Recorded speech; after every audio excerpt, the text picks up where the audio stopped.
సంక్రాంతి పండుగ వేళ సొంతూళ్లకు వెళ్లే ప్రయాణికులకు ప్రైవేట్ ట్రావెల్స్ నిర్వాహకులు చుక్కలు చూపిస్తున్నారు. పండుగ రద్దీని అవకాశంగా మలుచుకొని టికెట్ ధరలను అడ్డు అదుపు లేకుండా పెంచేశారు. సాధారణ రోజులతో పోలిస్తే 3 నుంచి 5 రెట్లు అధికంగా ఛార్జీలు వసూలు చేస్తూ సామాన్య ప్రయాణికుల జేబులకు చిల్లు పెడుతున్నారు.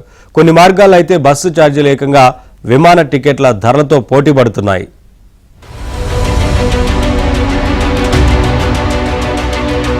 తెలుగు రాష్ట్రాల్లో సంక్రాంతి సందడి మొదలైంది. ఇప్పటికీ హైదరాబాద్, బెంగళూరు, చెన్నైలోని సాఫ్ట్వేర్ ఫీల్డ్లో టెకీలుగా పనిచేస్తున్న కోస్తావాసులు తమ సొంతూళ్లకు వెళ్లేందుకు సిద్ధమయ్యారు.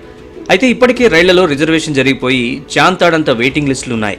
పోనీ ఫ్లైట్స్లో వెళ్దామనుకున్నా అంత భారీ సంఖ్యలో విమానాలు లేవు.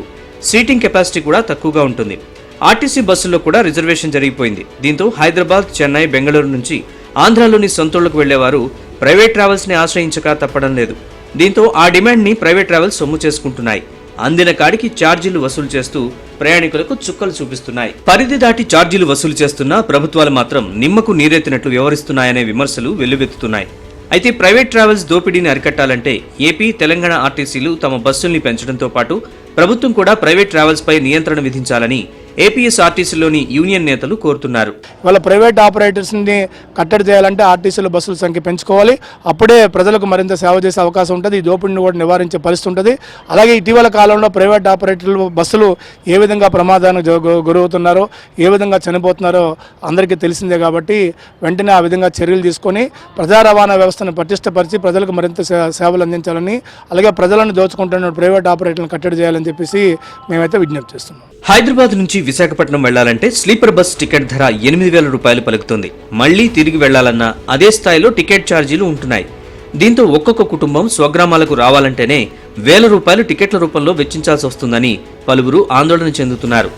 దీనికి తోడు ప్రైవేట్ ట్రావెల్స్ నిర్వాహకులు ఇదే అదనుగా బస్టాండ్ ఎదురుగా తమ కార్యాలయాల్ని ప్రారంభించి పోటీగా బస్సుల్ని నడుపుతున్నారు. ఇక హైదరాబాద్ నుంచి విజయవాడకు సాధారణ రోజుల్లో 500 రూపాయలకు మించి ఛార్జీ ఉండదు. కానీ పండగ నేపథ్యంలో ఒక్కసారిగా 1,500 పెంచేయడం గమనార్హం. ఇక బెంగళూరు నుంచి విశాఖకు 4,500 రూపాయల ధర పలుకుతోంది. ప్రస్తుతం ఉన్న ధర ఇది. పండగకి ముందు రోజుల్లో ఈ ధర మరింత పెరిగే అవకాశం కనిపిస్తోంది.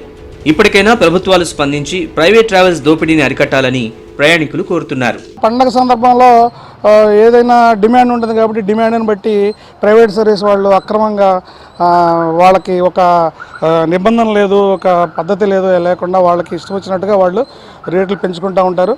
ఆ రేట్ల ప్రకారం ప్రయాణికులు వాళ్ళ అవసరాల కోసం కొంచెం తప్పనిసరి పరిస్థితుల్లో వాళ్ళు నష్టపోవడం జరుగుతూ ఉంది.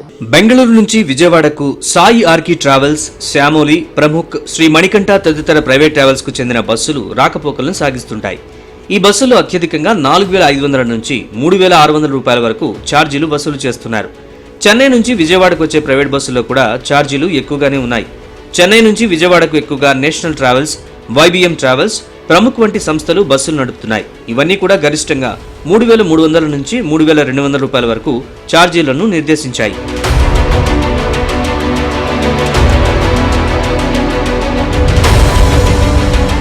పండగ రద్దీని సొమ్ము చేసుకునేందుకు ప్రైవేట్ ట్రావెల్స్ నిర్వాహకులు అడ్డగోలుగా రేట్లు పెంచేస్తుంటే బాధ్యతాయుతంగా వ్యవహరించాల్సిన రవాణా శాఖ అధికారులు మాత్రం నిద్రమత్తులో జోగుతున్నారు.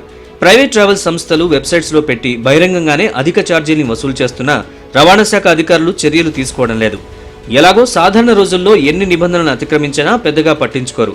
సరుకు రవాణా చేస్తూ ఓవర్లోడింగ్ చేస్తున్నా కూడా అటువైపు కన్నెత్తి చూడరు. గట్టిగా పత్రికల్లో వార్తలొచ్చిన రోజు మాత్రమే తూతూ మంత్రంగా స్వల్ప మొత్తంలో జరిమానాలు వేసి వదిలేస్తారు. దీంతో ప్రైవేట్ ట్రావెల్ సంస్థలు ఛార్జీల మోత మోగిస్తున్నాయి.